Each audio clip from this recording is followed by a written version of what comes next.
Hello students, BSc BEd second year की next class में आप लोगों का स्वागत है। अपने पढ़ रहे थे फेब्री पैरो व्यतिकरणमापी और फेब्री पैरो व्यतिकरणमापी के अंदर सारी चीजें अपने ने यानी थ्योरी के अंदर जो अपने को पढ़ना था वो अपने ने पढ़ ली है। उसमें अपने ने बाद में पढ़े थे फेब्री पैरो व्यतिकरणमापी से, या ये कह सकते हो भी उसके अनुप्रयोग। और अनुप्रयोग में अपने ने ये देखा कि अपने एक तो उनका तरंगदैर्ध्यों का अंतर कैसे निकालते हैं, तो और दूसरा यानी दो तरंग दैर्ध्यों का अंतर निकालना। जो पहला फॉर्मूला इसका क्या आया, λ1 minus λ2 equal to λ² upon 2d। ठीक है, ये फॉर्मूला आप लोगों को पता होना चाहिए। एक अपने ने पढ़ा था यानी एक वर्णी जो प्रकाश अपने काम में ले रहे हैं तो उसकी वेवलेंथ निकालना, और वेवलेंथ के लिए अपना फॉर्मूला क्या था, लैम्डा बराबर 2x अपॉन n। दूसरा फॉर्मूला एक वर्णी प्रकाश की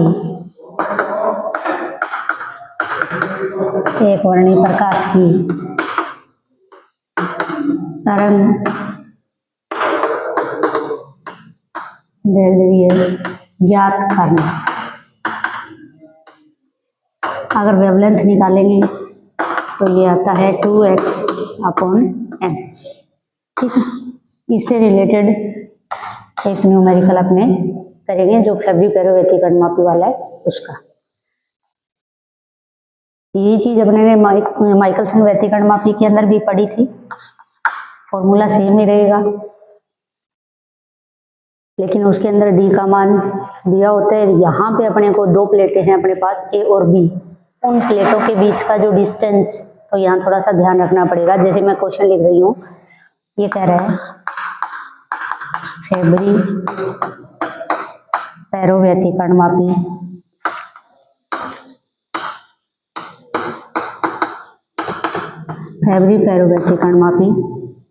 के एक प्रयोग में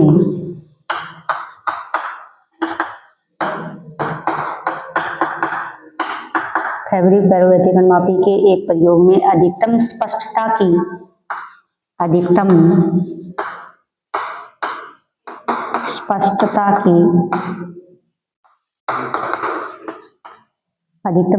की दो क्रमागत स्थितियों के लिए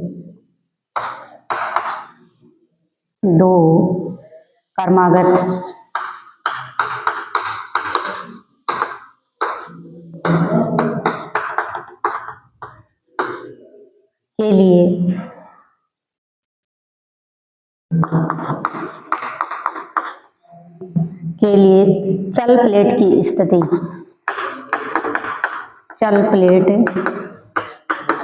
स्थिति यानी आपको दे रखी है 0.69 पॉइंट है 39 मिलीमीटर mm में, तथा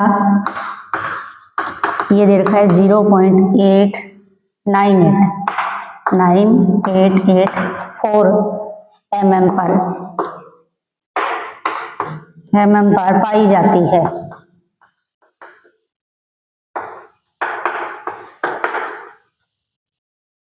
डी रेखाओं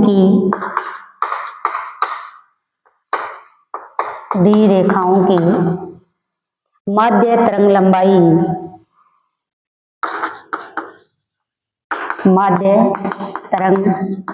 लंबाई दी हुई है आपको 5893 किसके अंदर, एंगस्ट्रॉम के अंदर दी है हो। तो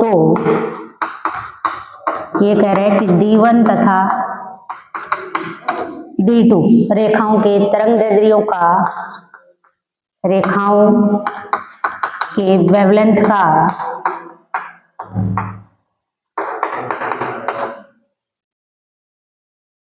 अंतर ज्ञात कीजिए।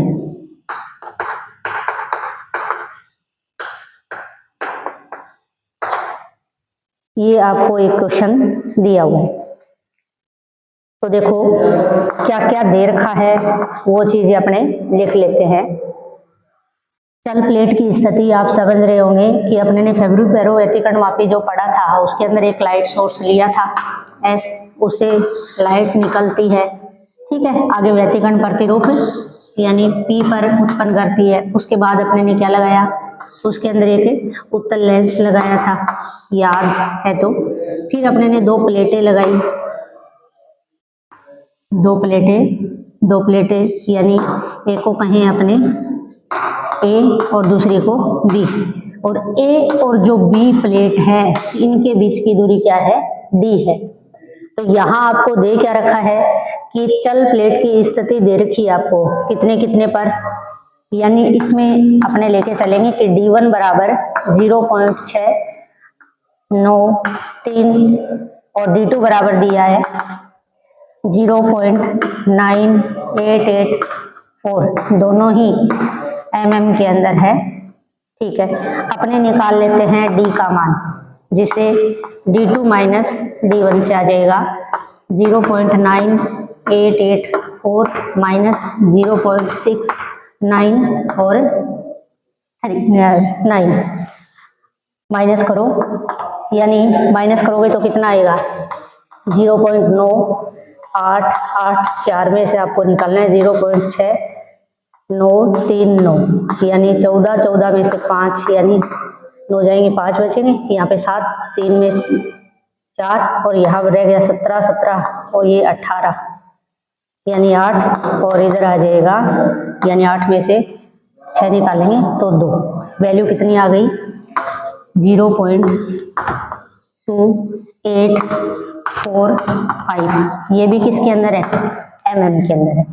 और आपको दिया हुआ है वेवलेंथ यानी लैम्डा बराबर, जो कि कितना 5893 एंगस्ट्रॉम के अंदर, जिसको कन्वर्ट कर लेते हैं, इसको भी करना चाहो तो अपने इसको भी कर लेते हैं 0.2845 इंटू 10 की पावर कितनी आ जाएगी -3, इसमें मीटर में, इसको चेंज कर ले यानी 10 की पावर -10 इसमें मीटर में बदल जाएगा। अब अपने फॉर्मूला लगाते हैं, दो तरंगदैर्ध्यों का आपको अंतर निकालना है और अंतर के लिए फॉर्मूला क्या है,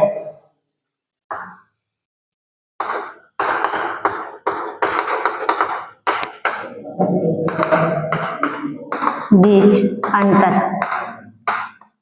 λ2 माइनस λ1 कह दो, जो कि कितना आ जाएगा λ² अपॉन 2d। वैल्यू रखो, λ² का मान रखोगे तो 5893 गुणा 10 की पावर -10 और इसका क्या आएगा स्क्वायर अपॉन क्या आएगा 2d, और d का मान आपको ये रखना है जो कि कितना है 0.2845 और मल्टीप्लाई में 10 की पावर कितनी -3। इसको और हल करें तो 5893 और इसका क्या स्क्वायर आएगा गुणा 10 की पावर, इसका भी स्क्वायर है तो -20 हो जाएगा। इसको आप लिख सकते हो 2 गुणा 0.2845 गुणा 10 की पावर -3, यानी क्या निकाला है, यानी λ2 माइनस λ1 निकाला है। इसका जब कैलकुलेशन करके जब आप मान निकालोगे तो वैल्यू आपकी आनी चाहिए, कितना आना चाहिए 5.896।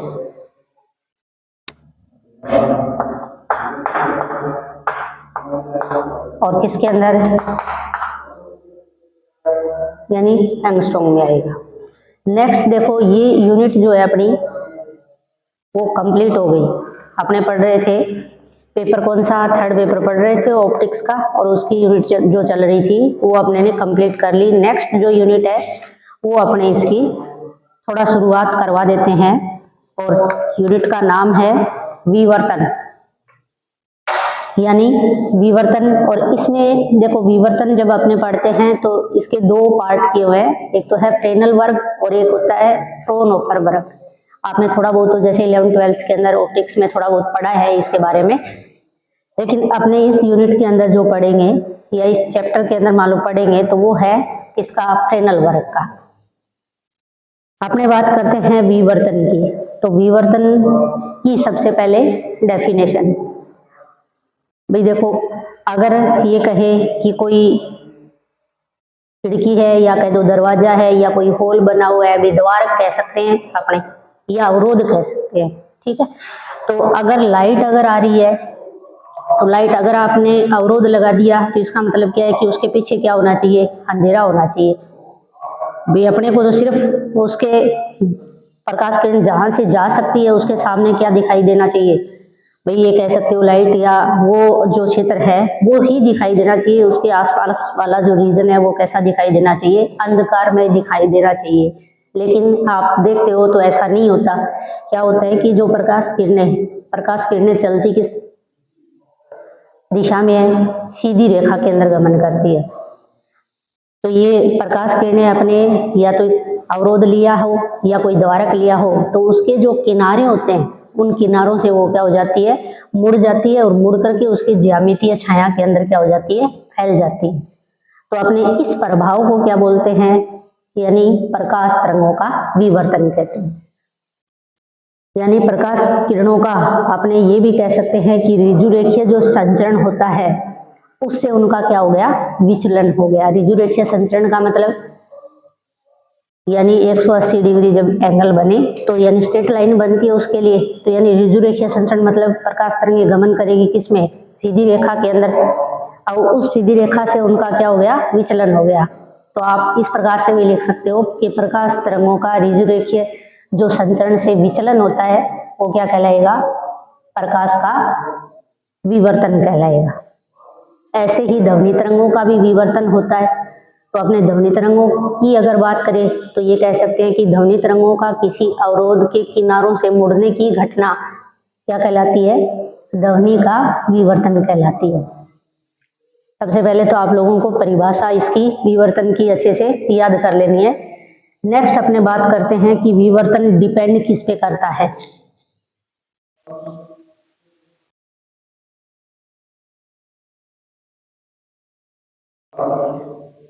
विवर्तन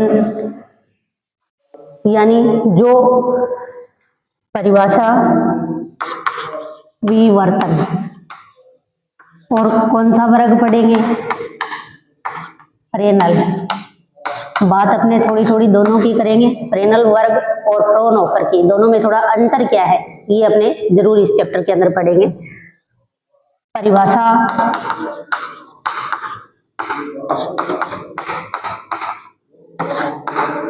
आप दो डेफिनेशन लिख सकते हो, जो ठीक लगे वो लिख देना। यानी प्रकाश तरंगों का, या कहें प्रकाश का किसी अवरोध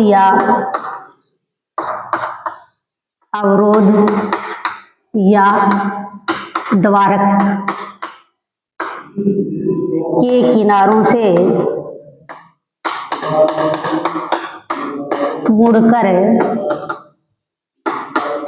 उसकी ज्यामितीय छाया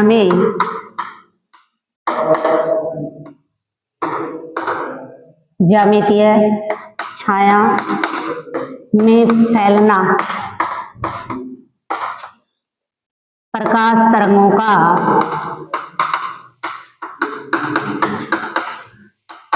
क्या कहलाता है, विवर्तन कहलाता है। प्रकाश तरंगों का विवर्तन कहलाता है, ठीक है। ऐसे ही या आप क्या लिख सकते हो, प्रकाश के ऋजुरेखीय संचरण से प्रकाश के ऋजुरेखीय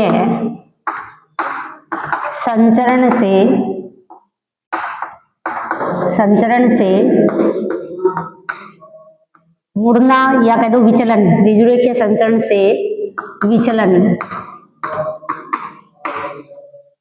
प्रकाश का विवर्तन कहलाता है, ठीक है।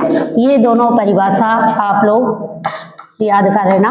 चैप्टर या यूनिट की जो शुरुआत की है उसके अंदर आप लोगों को परिभाषा याद होनी चाहिए सबसे पहले। फिर अपने बात करेंगे इसमें ध्वनि तरंगों की बात करें तो ध्वनि तरंगों का अपने अवरोधक या द्वारक के किनारों से मुड़ना क्या कहलाएगा, यानी ध्वनि का विवर्तन कहलाएगा। तो उसकी जरूरत नहीं है अपने को, क्योंकि अपने प्रकाश तरंगों का इस चैप्टर में पढ़ेंगे तो ये ध्यान होना चाहिए। नेक्स्ट अपने बात कर रहे हैं कि विवर्तन दो भाग या दो बातों पर क्या करता है, निर्भर करता है। नंबर एक, किसके ऊपर, यानी अवरोधक या द्वारक जो होगा उसके आकार पर। अवरोधक या द्वारक के आकार पर, ठीक है। दूसरा किसके ऊपर, प्रकाश तरंगों की तरंग दैर्ध्य पर, ठीक है। यानी ये लैम्डा और इसको अपने लिखेंगे वो किसके द्वारा, स्मॉल ए के द्वारा। तो ये दोनों बातें आप लोगों को पता होनी चाहिए। अवरोधक का जो आकार स्मॉल ए के द्वारा दिखाया अपने ने, और उसकी प्रकाश की जो वेवलेंथ अपने ने लैम्डा लिए, तो ये लैम्डा और ए के ऊपर क्या करता है, डिपेंड करता है। नेक्स्ट, अगर अपने कहें किस प्रकार से डिपेंड करता है, तो इसके लिए एक फॉर्मूला है, ए अपॉन लैम्डा, यानी क्या, ए अपॉन लैम्डा। यहाँ ए क्या है, अवरोधक का आकार हो गया, और लैम्डा प्रकाश की क्या हो गई, वेवलेंथ हो गई। फिर अपने पढ़ेंगे कि विवर्तन के प्रकार। जैसे विवर्तन चैप्टर के अंदर यहाँ अपने फ्रेनेल की बात करें, तो विवर्तन के अगर मैं लिखूं प्रकार, नंबर एक आता है फ्रेनेल विवर्तन, और 2 नंबर आता है, यही लिख देते हैं, फ्रोनहोफर। फ्रोनहोफर विवर्तन, ठीक है। यानी एक होता है फ्रेनेल विवर्तन और दूसरा होता है फ्रोनहोफर विवर्तन। बात अपने करेंगे सबसे पहले फ्रेनेल विवर्तन की। अपने पास एक लाइट सोर्स होगा, एक कोई अवरोधक या द्वारक होगा, और विवर्तन प्रतिरूप बनाने के लिए या देखने के लिए उसके आगे कोई क्या लगा हुआ होगा, पर्दा लगा हुआ होगा, ठीक है। तो अपने सबसे पहले बात करें फ्रेनेल विवर्तन की। फ्रेनेल विवर्तन, पहला फ्रेनेल विवर्तन, इसके अंदर क्या कहेंगे, जो लाइट सोर्स अपने ने लिया है और जो अवरोधक या द्वारक या ये कह दो प्रेक्षण बिंदु जो लिया है, कहने का मतलब पर्दा लगा रखा है, और इधर अपने ने लाइट सोर्स लिया, बीच में कोई अवरोधक या द्वारक अपने ने जो लगाया है जो विवर्तन उत्पन्न कर रही है, तो अपने ये कहेंगे कि प्रकाश जिससे उत्पन्न हो रहा है, यानी वो प्रकाश स्रोत और प्रेक्षण बिंदु यानी कि पर्दा, वो विवर्तन उत्पन्न करने वाली अवरोधक या द्वारक से अगर सीमित दूरी पर होते हैं, तो इस प्रकार का जो विवर्तन है वो क्या कहलाता है, फ्रेनेल विवर्तन कहलाता है। क्या होना चाहिए, लाइट सोर्स और विवर्तन प्रतिरूप जहां आपने देख रहे हैं, यानी कि वो पर्दा, वो विवर्तन उत्पन्न करने वाली अवरोध या द्वारक से क्या हो, सीमित दूरी पर हो, तो वो कहलाता है फ्रेनेल विवर्तन। फ्रोनहोफर में क्या हो जाएगा, ये दूरी जो बोल रहे हैं ना अपने कि लाइट सोर्स और विवर्तन उत्पन्न करने वाली जो भी अवरोधक या द्वारक है, उसकी जो डिस्टेंस है और साथ में जो पर्दे की जो डिस्टेंस है वो क्या नहीं होती, सीमित नहीं होती।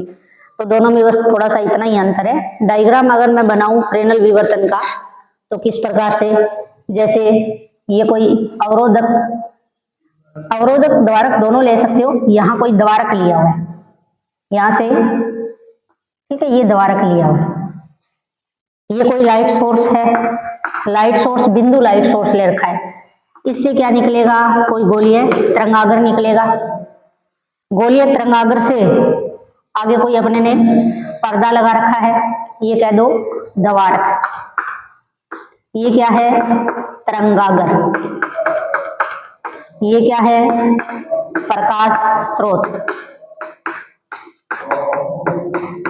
ठीक है,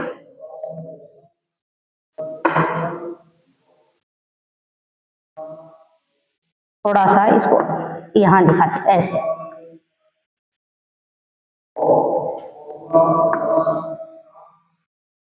यानी प्रकाश किरणें पर्दे के ऊपर, ये है पर्दा। तो इसके अंदर जो देखो द्वारक लिया है वो लाइट सोर्स से और पर्दे से क्या है, सीमित दूरी पर, इसलिए इसको नाम क्या दे दिया, फ्रेनल विवर्तन। नेक्स्ट आपने पढ़ेंगे फ्रेनल जो विवर्तन है उससे रिलेटेड आगे इस चैप्टर के अंदर, तो वो अपने अगली क्लास के अंदर पढ़ेंगे। ये अपने ने यूनिट की शुरुआत की है, तो ये चीजें आप एक बार और रीड कर लेना। थैंक यू क्लास देखने के लिए।